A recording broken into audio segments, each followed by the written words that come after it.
ఈరోజు పర్యావరణం ఎంత వినాశనమైందో అందరికీ తెలుసు. అందుకే ఈ ఫారెస్ట్ ఎగ్జామ్ కానివ్వండి, గ్రూప్ 1 and 2, అలాగే ఎండోమెంట్, ఏదైనా జనరల్ స్టడీస్ ఓరియంటేషన్లో ప్రశ్న వచ్చినట్లయితే ఖచ్చితంగా కాప్ సదస్సు, కాన్ఫరెన్స్ ఆఫ్ పార్టీస్ అని చెప్పేసి ఒక బిట్ ఖచ్చితంగా ఇచ్చి తీరుతున్నాడు. ఎందుకు దానికి అంత ప్రాధాన్యత? సాధారణంగా మనకి ఐపీసీసీ అనేది ఏర్పడింది 1988లో.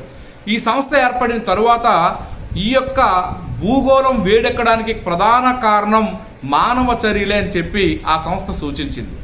దాని తరువాత 1992లో రియో డి జనైరోలో, బ్రెజిల్ దేశంలో ఉంది ఆ నగరం. ఆ నగరంలో ధరిత్రి సదస్సు అనేది జరిగింది ఏప్రిల్ 22న. అందుకే ప్రతి సంవత్సరం ఏప్రిల్ 22న ధరిత్రి దినోత్సవం జరుపుకుంటాం.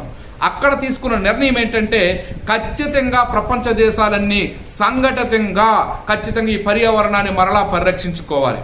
దానికోసం ఐక్యరాజ్యసమితి ఆధ్వర్యంలో 1993లో UNFCCC, United Nations Framework of Conference అని చెప్పేసి యుఎన్ఎఫ్సిసి ఫ్రేమ్వర్క్ అనేది ఏర్పడింది.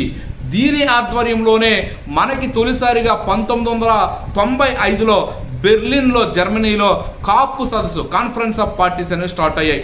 ఈ విధంగా కాప్ 29 అనేది రీసెంట్లీగా అజర్బైజాన్ రాజధాని బాకులో జరిగింది. కాప్ 3 సదస్సే క్యోటో ప్రోటోకాల్ 1997. చాలా ఇంపార్టెంట్ అది. ఎందుకంటే 2005 నాటికి భూమిపైన ఈ ఉద్గారాలు తగ్గించుకోవడానికి పెట్టుకున్న లక్ష్యాలు.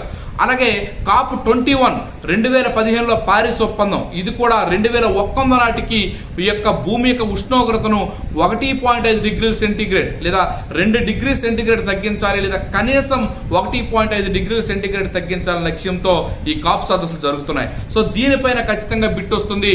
కాప్ 28 దుబాయ్లో జరిగింది, 29 బాకులో జరిగింది. ఈ విషయాలకు సంబంధించి మంచిగా మనకి అమ్మ నరేష్ సార్ క్లాస్ కానివ్వండి, మన సైన్స్ అండ్ టెక్నాలజీ క్లాసులో ఉన్నాయి. ఖచ్చితంగా చూసి నేర్చుకోండి. Thank you.